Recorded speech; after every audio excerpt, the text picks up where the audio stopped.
together with HR Talk, and then also a big welcome to all the new guests that we have. We have quite a few people that's going to join us today, and perfect. So my name is Cecilia Denton, and I'm an industrial psychologist, and I'm the owner of PTES Consulting. We are psychometric assessment specialists and provide HR support together with HR Talk. And HR Talk is the company that arranged this webinar today. So included in today's presentation is emotional intelligence. So EQ is a very, very interesting topic. It's very interesting and it's very popular, and much has been said about this. This is one of my favorite topics, and I prepared something very special for you today, and I hope it's going to be very interesting, as it's interesting for me. So I hope you're going to enjoy the next hour, and you are welcome to request the notes from me afterwards. I think you will find it useful.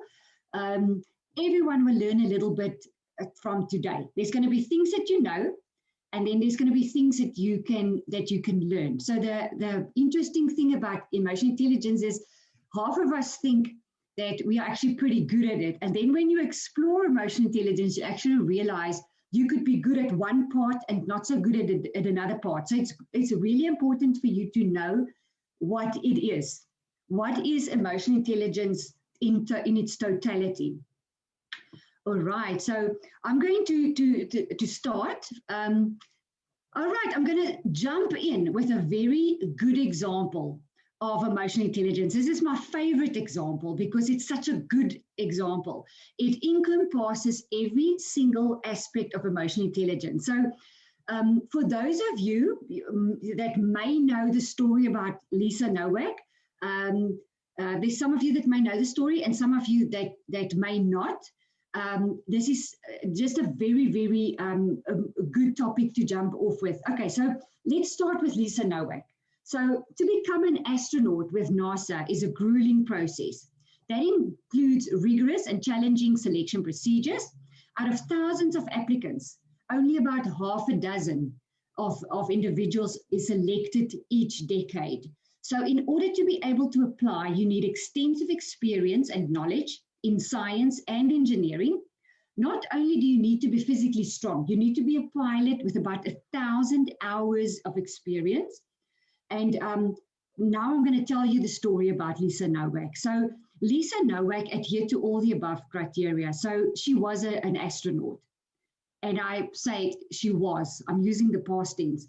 She had a master's degree in aeronautical engineering and had studied postgraduate astrophysics in the U.S. Naval Academy. She flew air missions for the U.S. Navy in the Pacific for over 5 years. So this is hot stuff. To fly air missions for the U.S., it's hot stuff. So in 1996, she was one of the fortunate few to be selected to become an astronaut. Okay, so why am I talking to you about this story? So for those of you who know this is what happened. So to give you a little bit of background about Lisa, she was an astronaut, she was married, and she had 2 children.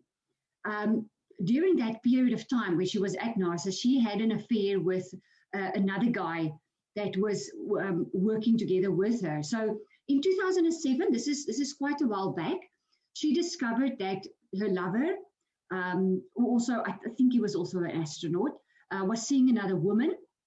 So Lisa drove about 15 hours straight in a diaper, the type of diapers that they use in space, from Houston to Orlando in order to confront her boyfriend's new girlfriend. So, but at this stage, she did break up. She and the boyfriend was broken up. So remember, she was married. She now had a boyfriend. She and this boyfriend already broke up. This boyfriend went for he got a new girlfriend. And Lisa then drove very, very far, like 15 hours in order to confront this girlfriend in an airport parking lot. So I still remember the story was incredibly interesting and very, very confusing because it didn't make sense. So they found in Lisa's car, they found zip ties, pepper spray, large garbage bags, and had a vague but not really thought through plan to kidnap the woman. So before she could even get the woman, or before she could even get the woman out of a car, Lisa had an emotional breakdown, resulting in her being arrested very quickly. So that is the crux of the story. Is she had this whole plan, sort of a plan, but not really a plan. But as soon as she got to the point where she had to take the action, she actually broke down emotionally and cried. So she didn't go through with it. So this is a perfect example of a lack of emotional intelligence. And I'm going to go into it in a little bit deeper. I'm going to break down her behavior a little bit more as we go along. So the consequence of this action, Lisa was initially charged with attempted murder and kidnapping, but the charges were eventually reduced to burglary and misdemeanors. And she pleaded guilty in 2009 and was sentenced to a year probation. So the following year, she was discharged from the Navy, and she now lives in Texas, and she works in the private sector. So this is quite a sad outcome of this whole story for someone that has done so well, someone who's that intelligent and with such ambition at the end of the day to be discharged, and it would result in this. Okay, so let's keep that example in the back of our minds, and I want to move to emotional intelligence again. And how is this going to fit in with the two? How is this going to make sense? So let's start with an emotion. What is an emotion? So an emotion is a complex psychological state that involves three distinct components. So for any of you who's done my stress management course, we go into an emotion quite extensively, and it's always consisting of three things. There is a fourth secret ingredient, which I will show you just now, but these three things makes up an emotion. Firstly, you have a subjective experience. Then you have a physiological response by your body. And then you have a behavioral or expressive response in order to cope with what is happening. So let's, for example, take this example of being stuck in traffic. So the three key elements of an emotion. I have a subjective experience. This is being stuck in traffic. The second one, a physiological response. So your physiological response, what your actual body is experiencing, could be anything. It could be feeling panicked because you're going to be late. It could just be stressed, anxious, or frustrated. You may not be late, but you're just frustrated and irritated because it's going to take you longer to get to work or at home. So you could have any physiological response. Then the third one, a behavioral or expressive response. So this is what you do to try and combat what it is that you're feeling right now. And this may be driving erratic. It may be driving faster, pushing in front of others, or you may just sit back and relax. That is also a response. That's the way that you cope. You could also just sit back and relax and decide this is it. But you could have any of those type of emotions in an emotional experience. So the fourth secret ingredient that you may be wondering what it is that I'm referring to. Can you see the columns that I've indicated here? The first is the subjective experience, then the response, and then the behavioral response. Now, what a lot of people don't know is that these things don't just exist. There is a key thing that comes into step 1 and 2 that can change the course of the outcome, and that is your thinking. So usually people, this whole process is so infused that by the time when you get home angry and miserable, you can't even break up what has just happened because your thinking is so ingrained. So firstly, the subjective experience, and then you have your thinking about that experience. Then only do you have the physiological response, which is either anxiety or frustration. And then only do you try and cope with it by swearing or driving erratic or deciding to just relax. So remember that one. Please remember that one. That one is incredibly important. It is your way that you think about it. Okay, so let's go back to Lisa.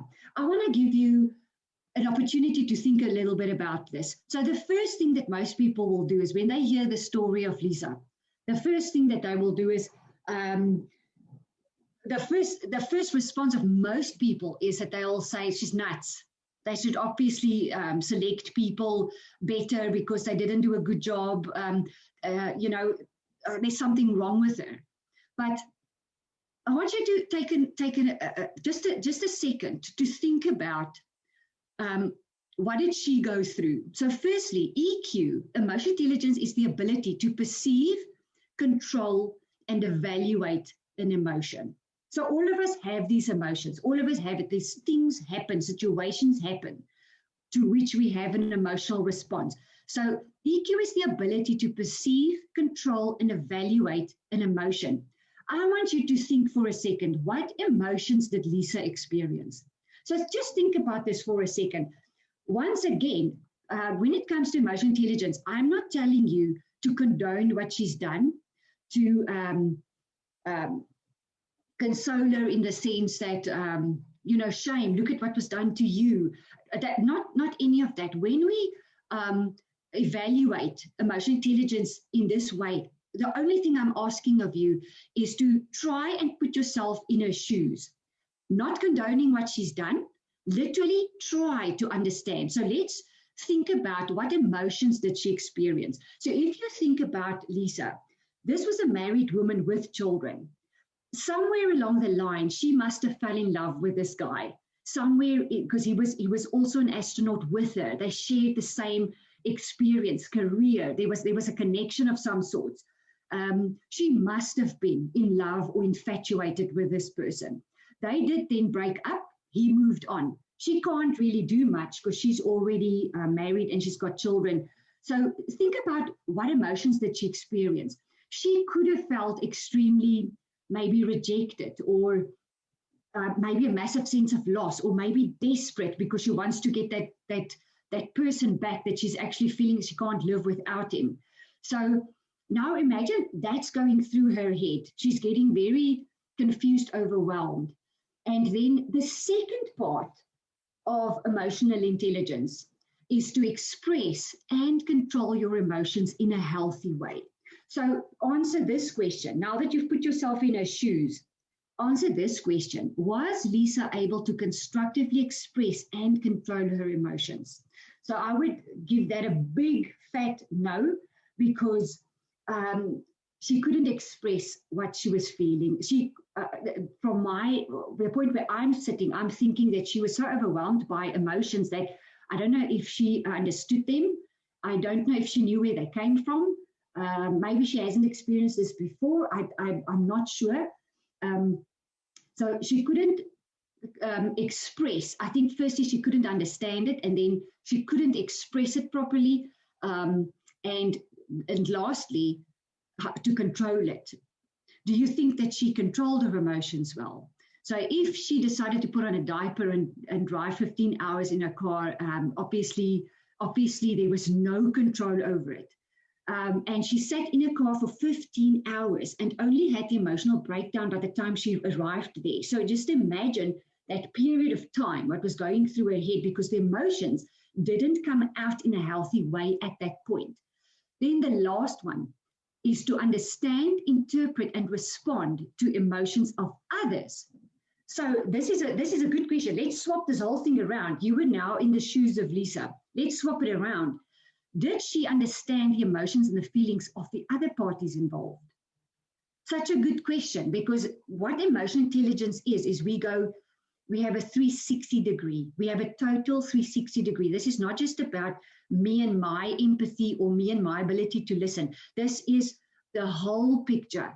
So the last one is, did she understand the emotion, the feelings of those people that were involved?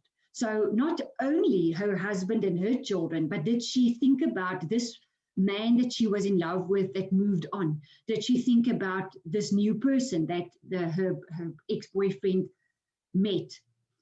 I don't think there was any form of even acknowledgement or evaluation or understanding of those emotions. So this is very important to look at emotions in this way. But then I want to go to the next slide, which is to create an understanding of what emotional intelligence is not. Because if I give you these examples of Lisa Nowak in the previous slide, the first thing, and this is the biggest thing that most people tell me, is they think that to be emotionally intelligent, emotionally aware, is to be agreeable. It is to be overly optimistic, always, just always optimistic.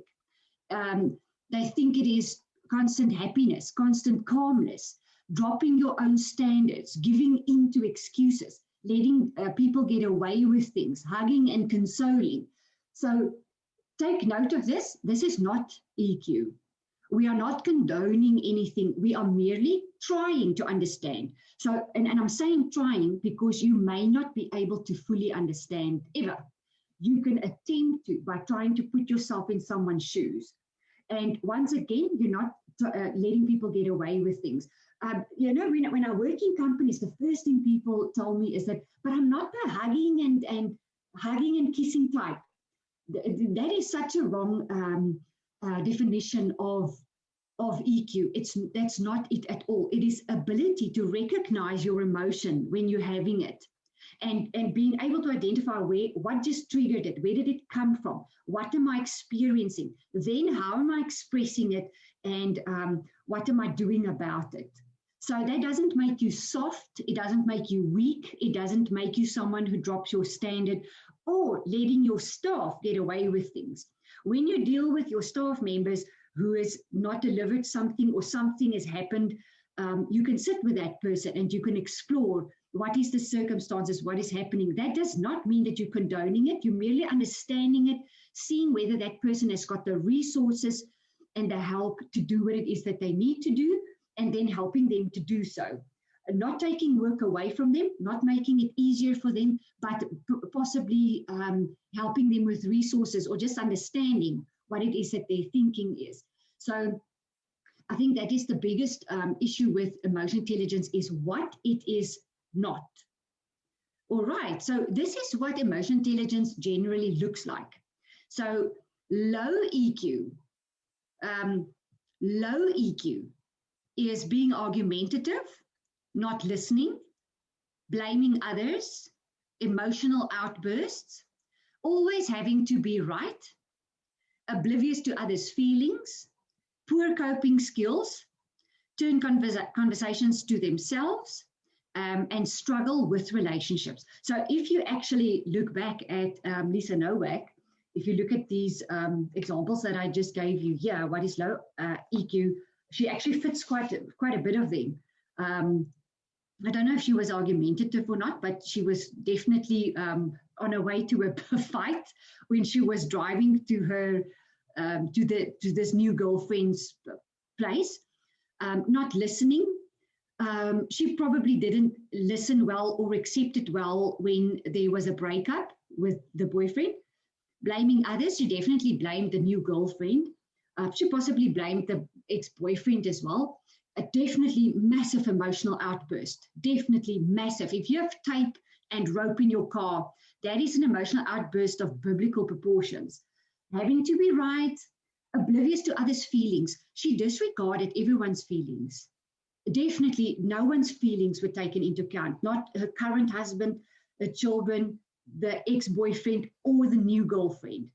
Poor coping skills. Now, this is the interesting thing, because you would think that an astronaut would be able to cope, but it could be her ability to cope with technical things as an astronaut could possibly be absolutely excellent. But when it comes to emotional coping, not there at all. Turn conversation to the struggle with relationships. So she is actually struggling with relationships, the current marriage as well as the new affair. You are welcome to post some questions or notes on the Q&A on the screen if you like. I would love to hear your input. I would love to know whether you think this is a good example and if it makes sense and if there are things that you experience in the workplace. So please let me know. All right, let's look at high EQ. So high emotional intelligence individuals control their interactions with toxic people or just other people. Doesn't have to necessarily just be toxic, by keeping their feelings in check. When they need to confront a toxic person, they approach the situation rationally. They identify their own emotions and don't allow anger and frustration to fuel the chaos. So this is your first step. Identify your own emotion. Identify it when it comes out. Can you see that doesn't make you weak or soft? If you can just identify what you're feeling at the moment, that doesn't make you weak or soft. A robust emotional vocabulary, that will help you. You are curious about people. Everyone is different from you. If we were all the same, we wouldn't have problems and it would be extremely boring on this planet. This is why we've got variety. Can you just imagine we were all the same and we would agree always? So be curious about people. How are other people? How are they? What do they like? What they don't like? What do they struggle with? What don't they struggle with? You could be strong in one area, another person not so strong in another area. Help each other. Know your strengths and weaknesses. People with low emotional intelligence don't like to hear their weaknesses. Be open to it. Be open to it. It's a normal thing. No one is supposed to be perfect. A good judge of character. Difficult to offend. This is very important. Difficult to offend, because as soon as you have a fragile ego, then you don't want to be rejected and you don't want to be offended. You don't want to hear criticisms. You can also, if you've got a high EQ, let go of mistakes. You can let go of your own mistakes or other people that's made mistakes. You just get over it. If you can't, explore it and see what that's about. Then don't hold grudges. So people with high EQs don't hold grudges. Holding grudges and holding on to mistakes and not able to take criticism, it's emotionally exhausting and draining. So keep an eye on this. Be good to yourself. Learn how to get rid of this. This is emotionally draining. They neutralize toxic people. Because you have a high EQ, you will probably not fall into the trap of the whole spider web and be pulled into certain things. You'll know when to laugh things off. They don't seek perfection. This is very, very important. I've worked with so many technically professional, strong people in the workplace. They are so perfect. They want everything perfect. It is, once again, emotionally exhausting. Identify when it's good enough and you can let it go. Disconnect. And what we mean by disconnect is sometimes just be with yourself. Disconnect from your TV, your cell phone, from people. Just be with yourself just for a short while. You know how few people do this? Just think about who you are for a second. You know how long we can spend scrolling through Instagram in an hour. An hour goes past like this. You don't even know what happened to it. And your brain was outside in an Instagram cycle going through things. Limit your caffeine intake. And you know why I mentioned this? Because caffeine gives an incredible, unnatural boost to the central nervous system. It makes us also feel pumped and good. It's a fake feeling of confidence, actually. But some of us, we chase it, isn't it? We chase it. We want it. So that just keep it minimal. Don't feed off it. Don't let the caffeine control you. Get enough sleep. And the reason why I also mentioned get enough sleep is because sleep is the time when you restore, when you get fixed, when you get better again. So a lot of people neglect it. Sometimes sleep can be affected by too much caffeine, by too much alcohol, things like that. Emotionally intelligent person knows how to look after their mind and their body. So don't fall into the things that you think that creates a false sense of confidence and energy. You don't need those things. The energy is in your head. You stop negative self-talk in its tracks. That is a very big thing. Negative self-talk and then badgering yourself. You're not good enough, fast enough, this enough, that enough. It goes back to a maturity thing. It goes back to self-esteem. Be very aware of this one. And you won't let anyone limit your joy. Just don't fall into it and give into it. Okay, so that's high EQ. Then we've got 4 levels of emotional intelligence. So I'm going to go back to what we spoke about with Lisa Nowak. And this is now the formal definition. So it happens on 4 levels. So firstly, perceiving emotions. The first step in understanding emotions is to perceive them accurately. In many cases, this may be involving understanding nonverbal signals such as body language and facial expressions. Just be aware of it. You don't have to do anything about it. Be aware of it. Reasoning with emotion. That's the second one. Next step involves using emotions to promote thinking and cognitive activity. Emotions help prioritize what we pay attention to and react to. So we respond emotionally to things that garner our attention. So be aware of this. What gets you? What's the thing that just gets you? What is the thing that gets your attention? Become aware of it. Become aware of how you think about it. And then understanding emotions. So the emotions that we perceive can carry a wide variety of meanings. If someone is expressing angry emotions, the observer must interpret the cause of the person's anger and what it could mean. For example, if your boss is acting angry, it might mean that they are dissatisfied with your work, or it could be because they got a speeding ticket on the way to work in the morning and that they've been fighting with their partner. So understanding the emotion, try and see where it comes from. It does not mean it's always you that caused it. So let's look at managing emotions. So that's the last one. I just want to see this. There's just a quick question that I want to address. I don't want to wait too long. I just want to check if a person feels offended by how their supervisor addresses them, such as using a language that is not professional, even shouting. Does it mean the person offended does not have a high EQ? And what does it say about the supervisor? And the above is something that happens all the time to different employees. Yes. Okay, so that's a good question. I'm going to answer it just now. So managing emotions is the ability to manage emotions effectively, and that's a crucial part of emotional intelligence. So to address that question that you just posed, so that can go 2 ways. You could have a supervisor that's emotionally not as intelligent and their relationship management is not great. Also, the way that they deal with a person is not great because they don't have the ability to act with empathy, to put themselves in their shoes and think about how will they perceive this screaming. So there could be a level of immaturity. Any person, low or high emotional intelligence, will feel hurt or offended if someone treats them unfairly.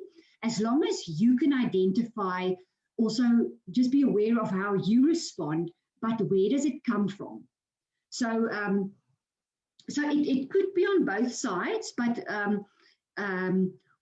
it doesn't mean that if you are offended or hurt that you've got low EQ. No, it does not, because anyone would be hurt if they get treated like that. So actually, to address that whole topic, I want to show you this map, this emotion intelligence map, and this is going to answer your questions.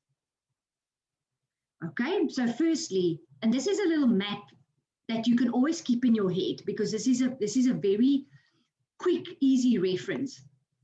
Okay, so firstly, I indicate here KE, which is knowing my emotions.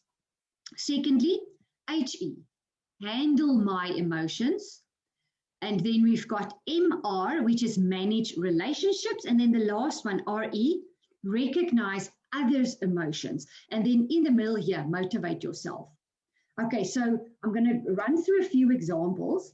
But firstly, what does it mean? So knowing my emotions, the first block, knowing my emotional strengths and being sure about my ability. So in that example that you just gave me in the Q&A, so this would be very good if you could understand and know your own emotions. And that goes hand in hand with knowing my emotional strengths, but also knowing my ability. So if my supervisor is very unfair with me or scream at me, to know that is wrong and it lies on their side.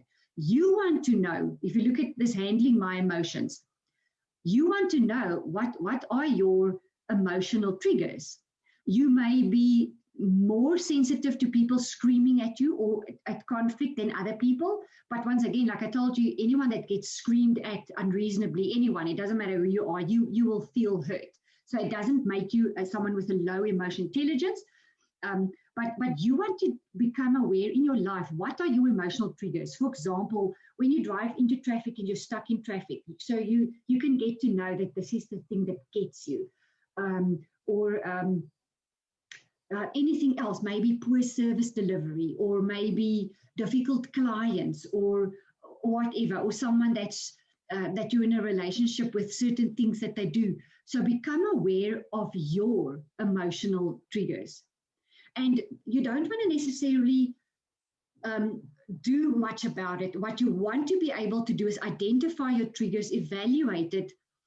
When you express something, to make sure that you express how you are feeling or thinking in a constructive manner, and also control your emotions, but you will control it better if you understand it better.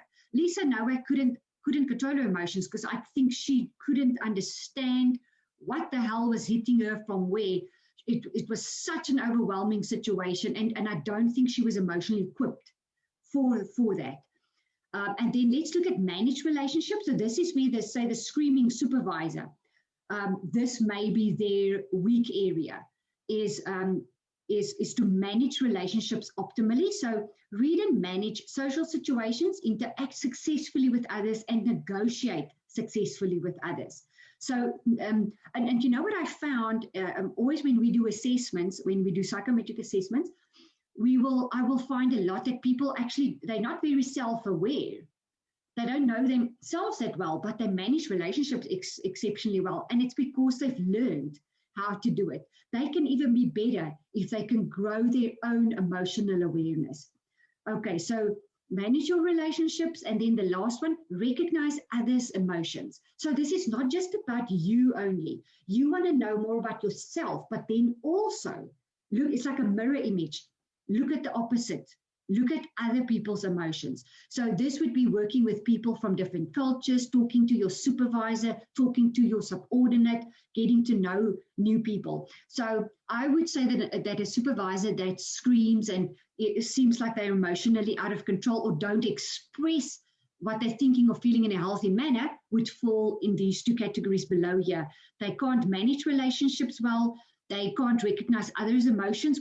How would they be feeling if I scream at them or if I talk to them in a derogatory way? But it could probably all go back to knowing themselves, which is the top blocks here. Because it means that if I don't understand myself and if I can't handle my emotion, I will probably not manage my relationships well because I ignore other people. Can you see how everything links into each other?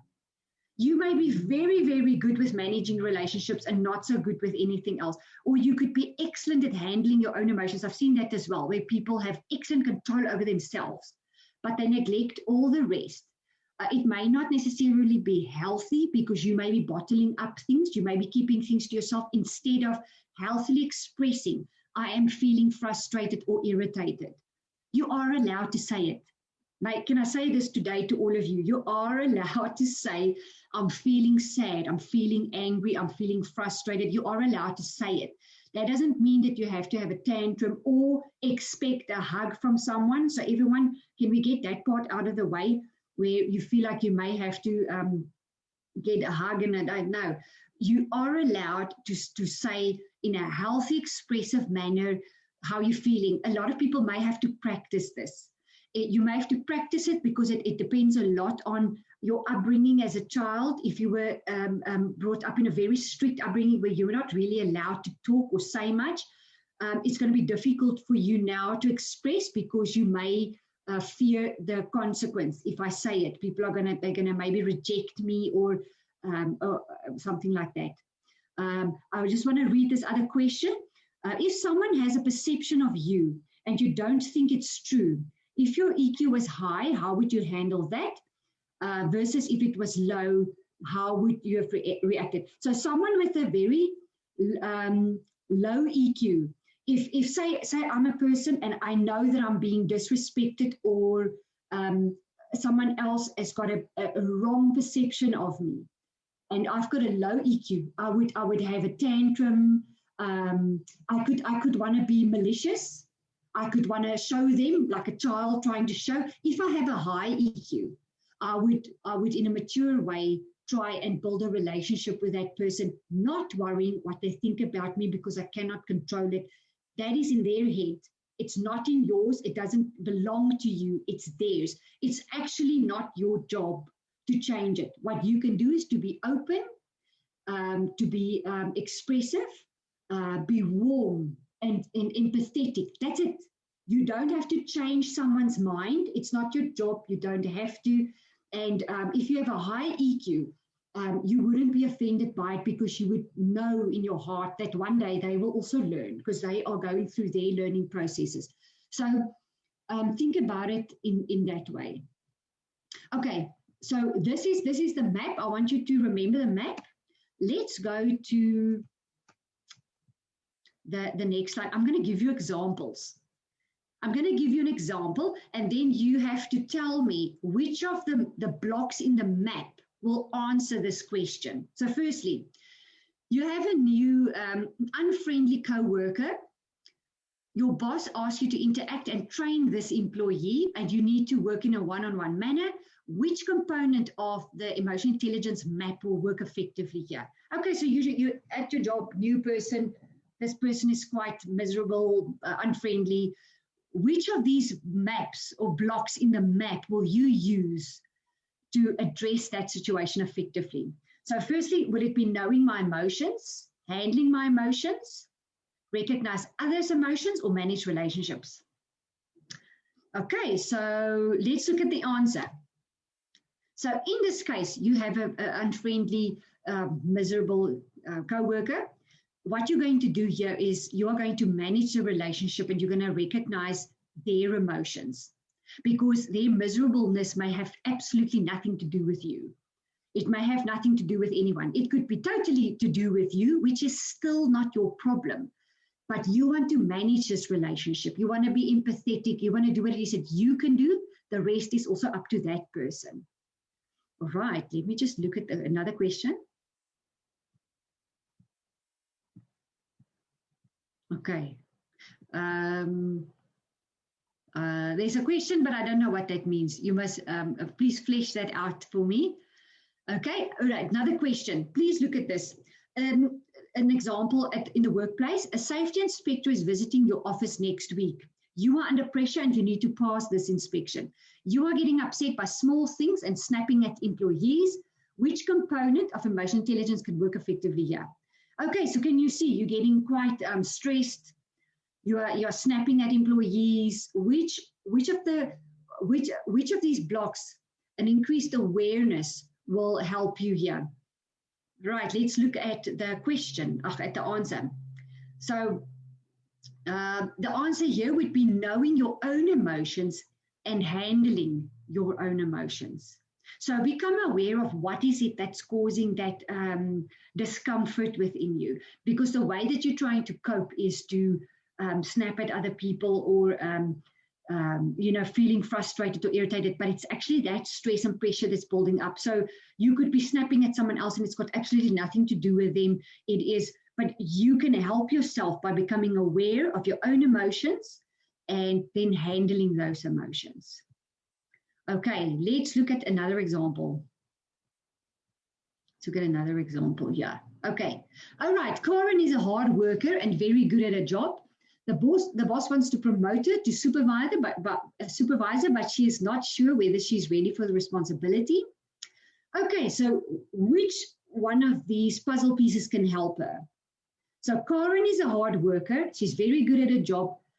Boss wants to promote her. She's hesitant. Which one of the components of EQ will help her here? All right.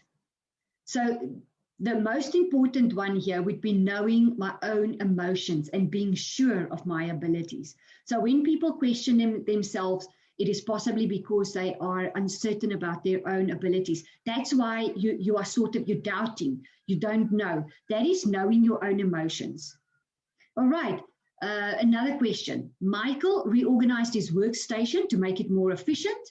His employees did not like the changes and refused the changes. All right, so which one of the EQ components can be effective here? What can Michael do? So he reorganized the workstation. Employees doesn't like it, so that change they don't like. So what he can do here is to recognize other people's emotions and manage relationships. So if he can recognize, like, what is it that they're uncomfortable with, because they may be in a process and they've got their own little system, and what he can do is to communicate, why am I changing it?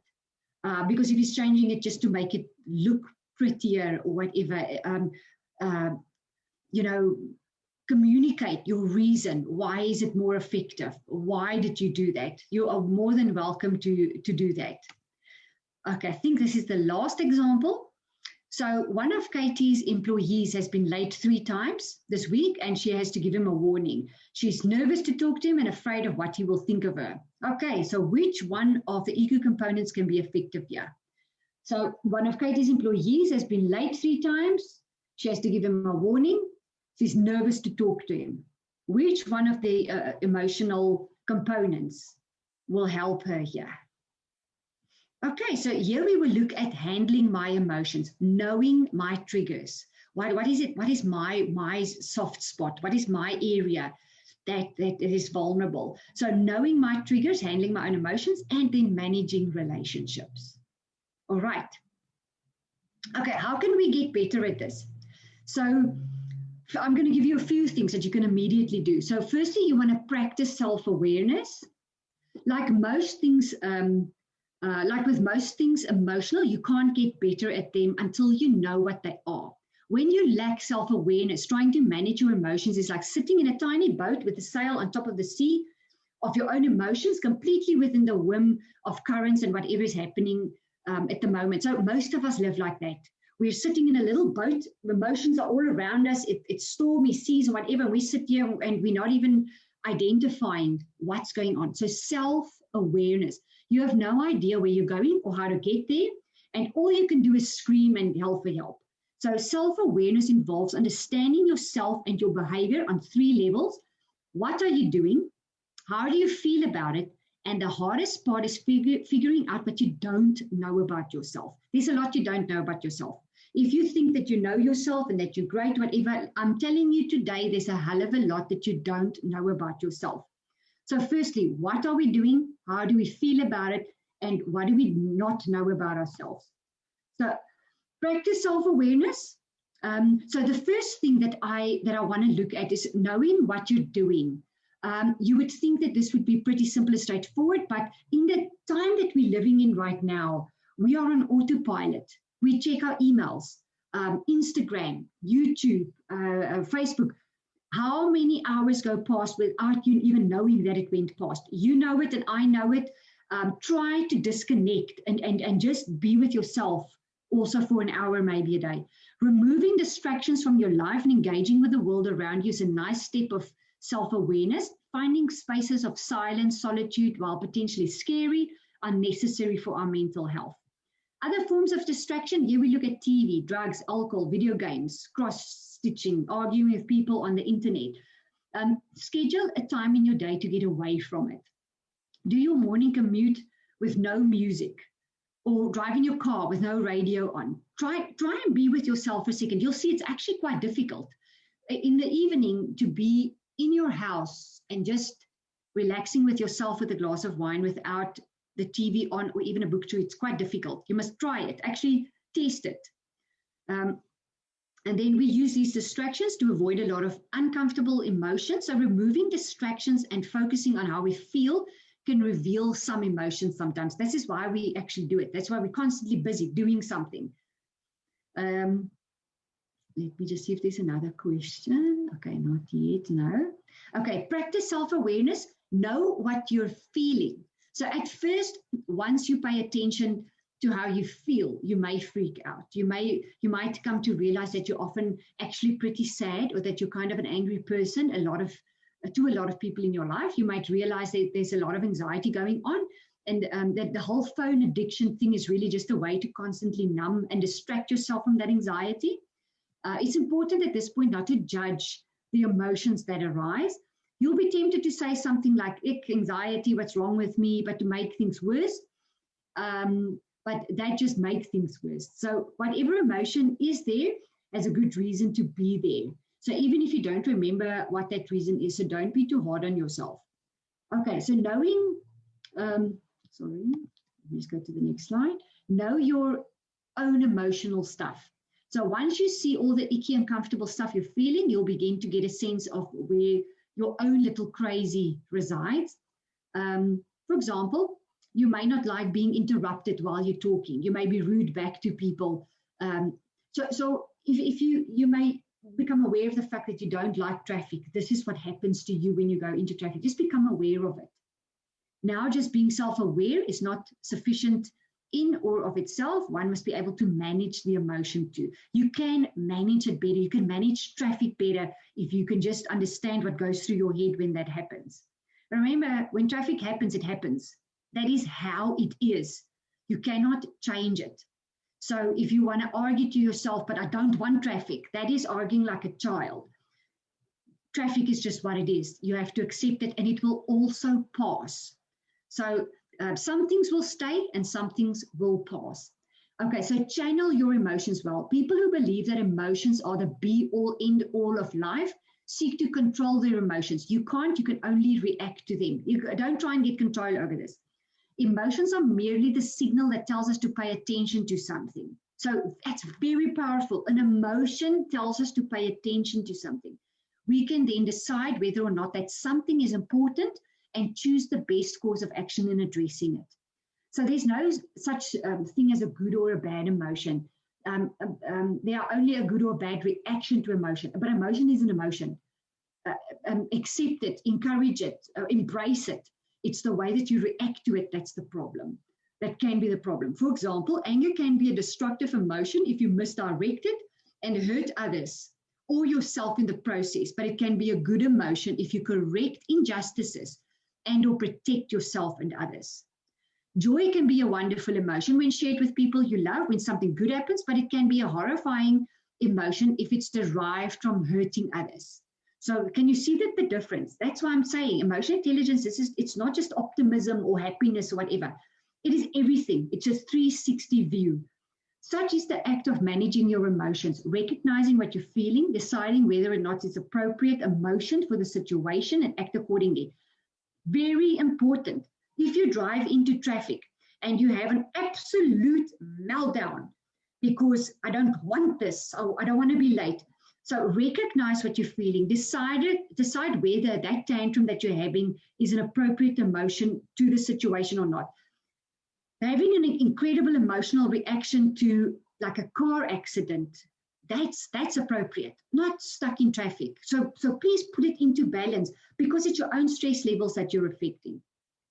So the whole point is to be able to channel your emotions into what psychologists call goal-directed behavior. And that would be getting your stuff together, knowing who you are, know what your triggers, and just know, okay, I just need 5 seconds to just go be on my own for a while, and then you can collect yourself again.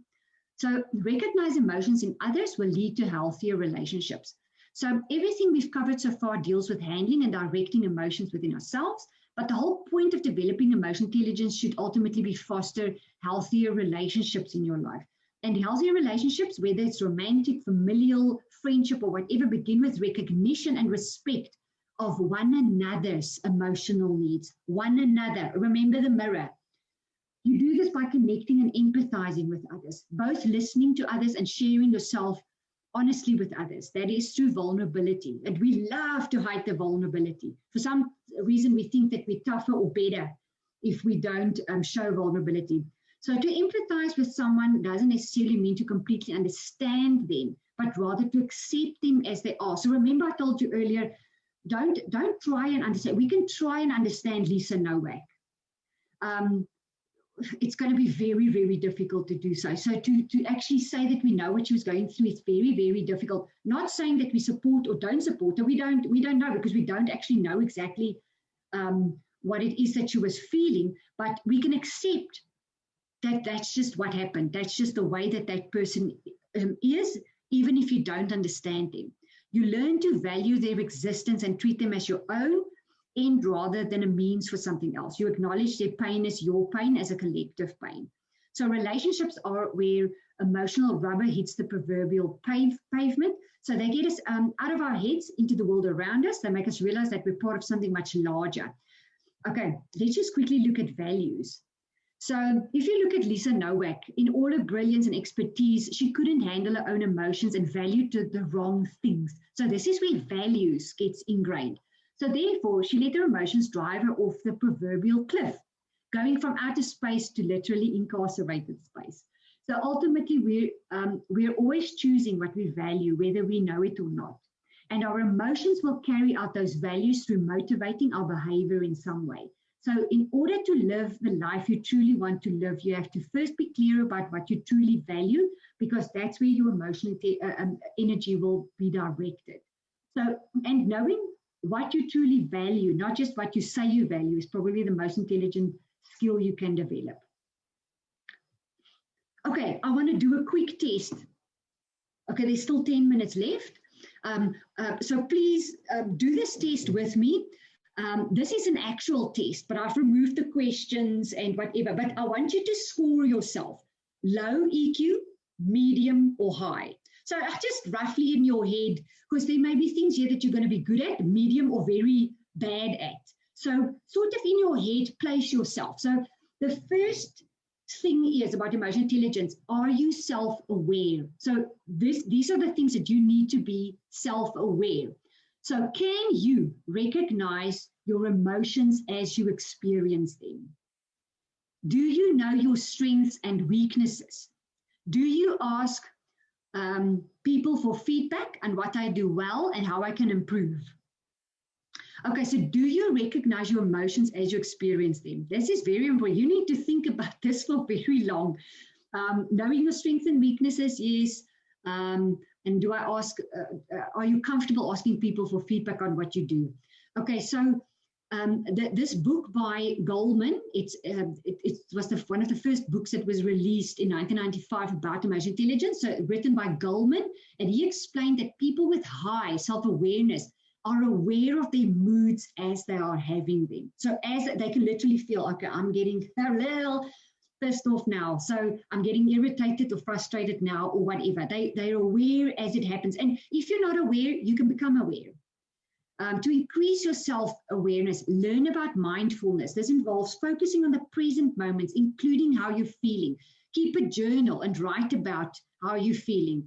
Analyze the emotional situations. This is very helpful. I've done this in the past where I'm feeling something, it makes me feel very uncomfortable, and then I write it down. You also need to understand your strengths and weaknesses to build self-awareness. If you think you're all perfect, you'll never grow. Do a personal SWOT analysis and ask for feedback from your boss, your friends, your girlfriend, boyfriend, husband, wife, and how you can improve further. So this is being very open to criticism. Okay, so just to quickly is a question. So you mentioned a lot about being to yourself and lonesome and taking time off from social detox, social media. What is your thought on keeping a journal to write your emotions? Ah, fantastic. You literally, that question is spot on, because this is what self-awareness addresses. Write it down. Sometimes when you go 2 weeks later or a month later or 6 months later, you go back to the same notes, you won't believe how vulnerable you felt, how much you felt like it's the end of the world, and then you realize, no, it's actually really not. Keep a journal and go back to it. Absolutely, write everything down. You've got absolutely nothing to lose. You will become aware then in practice also what your strengths and or your emotions as you're experiencing them. Let's look at self-regulation. So the first one, self-awareness. Now we're talking about self-regulation. This is controlling the reaction that you have to the emotion. So let's look at the question. So remember, score yourself low, medium, or high. I lose my temper when I feel frustrated.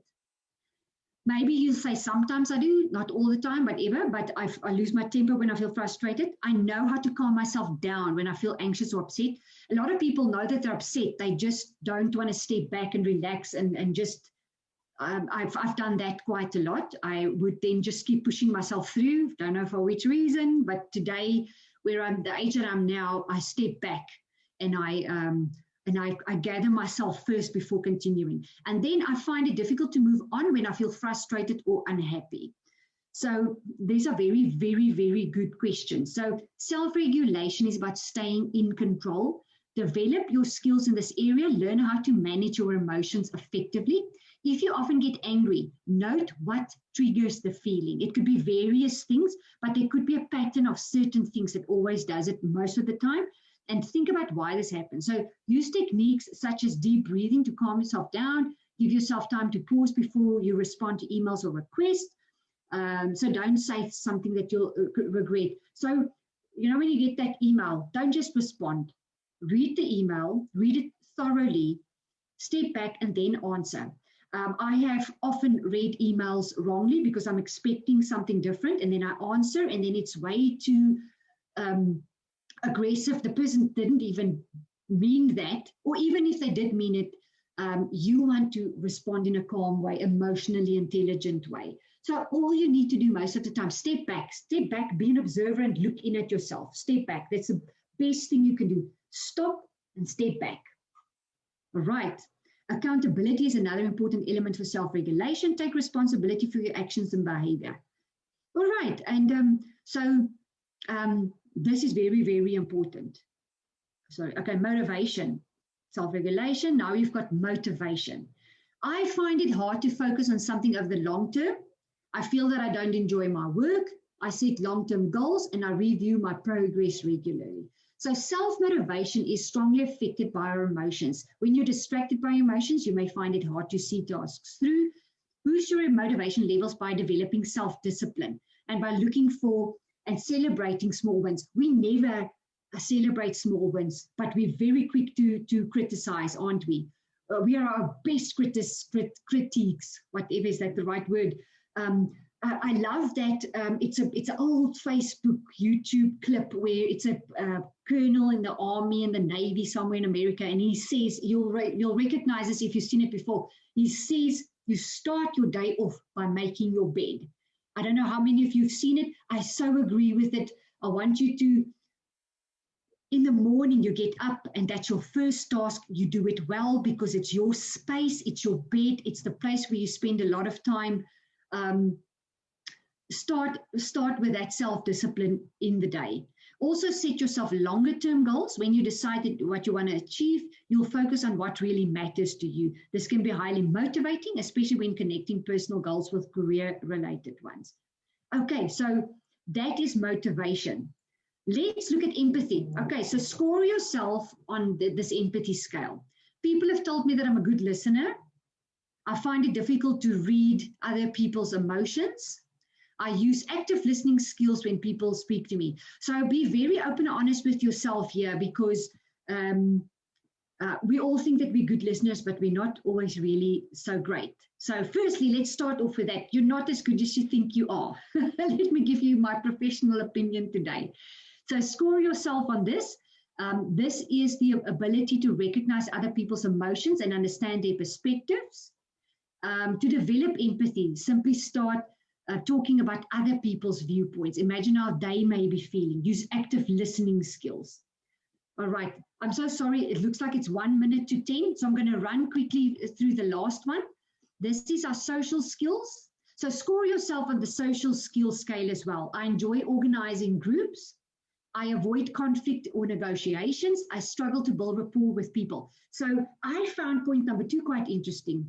The fact that I avoid conflict and negotiations, that is also an indication of a lower EQ, because of the fact that you wanna dodge, you don't wanna express constructively what you're thinking and feeling, because you're fearing retribution, you're fearing whatever, maybe you feel that your viewpoint is not so important. So I found that one very interesting. So even if you're not a natural person, a people person, it is possible to develop better social skills. Don't shy away from negative situations. Learn how to deal with conflict and deal with other situations effectively. If you're uncomfortable with social situations, build your self-confidence. And something that I also wanted to say about the listening skills and the empathy. Some people have personality disorders. They have an inability to do those things. You are a normal person. If you have a little bit of ability to listen and apply empathy, please develop it. It is a gift like you cannot believe. Some people who personality disorders, it's like trying to grow an arm that's not there. So they are absolutely limited. If you are a healthy, normal person and you understand empathy, please practice it. It's an incredible gift. Okay, I just wanted to go through a few interview questions. Actually, because we're running out of time, I'm going to email you this. You can go through interview questions when you interview candidates and you want to probe the emotional intelligence. These are questions you can ask. It also tells you what you can look out for. And but I quickly wanted to tell you what you can do right now. So there's only 2 slides left. Okay, so practical things that you can do right now today is start listening. So you want to listen by being neutral and non-judgmental. Were you able to listen to Lisa Nowak's story neutrally and non-judgmentally? Everyone has a giggle because they're thinking, no, she's crazy, she's a nut. Are you able to listen to that story neutrally and non-judgmentally? Patient, do not fill those silent periods with babbling or waffling. Verbal and non-verbal feedback. So smiling, eye contact, leaning in, mirroring, ask questions, reflecting back what was said to you, asking for clarification, summarizing it. Make it about the person that you're listening to. We are so bad with that. And then what not to do. If you engage with someone, don't be stuck in your own head. Show respect for the speaker. Only hearing superficial meaning. Think deeper. Don't interrupt. Sometimes we don't make eye contact. We're rushing the speaker, become distracted, topping the story about saying something about yourself, forgetting what was said in the past, asking about unimportant details, focusing too much on details and missing the big picture, ignoring what you don't understand. Ask what you don't understand. Daydreaming, only pretending to listen. So these are things that you can do right now. Let me see. Okay, so thank you for lovely presentation. But from an EQ perspective, how does one deal with the current unrest unfolding in the country? So that is such a good question because it's so incredibly hectic. So I think to try and control your own emotions, because you will also feel scared. Become aware of what is triggered in you. You may have fears and stuff. But the only thing that you can do is because the judgment will pop up automatically, but for you to stay neutral, try and understand maybe why things are happening. Even if we understand, but we still know that, for example, people may not be stealing food necessarily, they may be stealing TVs. Know and understand that even if you don't understand why they're doing it, they may someday get to a point where they understand or get better at what it is that they're doing in their lives. Know that you don't have control over those people and their lives, their situations. Maybe also just accepting that we may not understand, and maybe also to be not too judgmental or harsh on the actual presidency. I've been criticized for that quite a bit, but I do apply my empathy to the current president because I'm just thinking about what he has to fix and what he has to do and the pressure with COVID and what's happening at the moment. So maybe for now to cope is to just neutrally and non-judgmentally try and understand what's going on. Asking questions, but that doesn't mean you don't have to choose sides necessarily. So that's actually the only thing that you can do, because what will drive you insane is if you don't want it to happen, you want to judge other people, you want to stop it, control it, because that you can't do. You can only control your own peace and your own thinking, and that is all you can do. Let me see if there was any other questions. So please send me your emails. This is my email. This is my number and this is my email. You're also welcome to email the HR Talk if you want these notes. So you're welcome to ask me for the notes. You can check in with me if you want to maybe assess your team's emotional intelligence or whatever, because there are tests available in South Africa. There's also workshops about emotional intelligence. This is a very short summary, but one can do thorough training on this topic. And I'm sure like you've seen that there are quite a few misunderstandings when it comes to emotional intelligence. This is why people, I think, don't entertain it, because they think it's soft.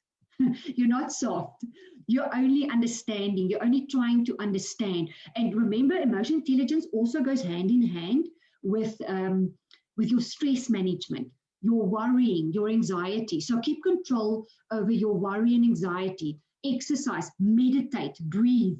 The Art of Living Foundation has got incredibly cost-effective meditation and breathing techniques that you can do all online. So it's the Art of Living. They're worldwide, incredibly cost-effective. So please check that out. It's the Art of Living Foundation. I do all my meditation courses through them. It's a non-profit organization. Any money that they make goes literally to feeding people. So let me see from your perspective, what must employees consider with regards to EQ assessments? Very good question. So with regards to the POPI Act, whenever we do psychometric assessment, so whether that's for EQ or stress management or personality, you want to communicate clearly that information will be confidential, and you want to communicate the purpose it will be used for. And also you want to make sure that the portal, the test people that you use, will safeguard your information on a secure portal.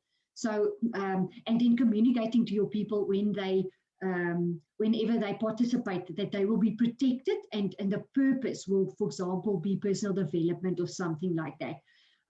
So there is the brilliant EQ test in South Africa, the EQI, that you can inquire about. It can be used for coaching purposes.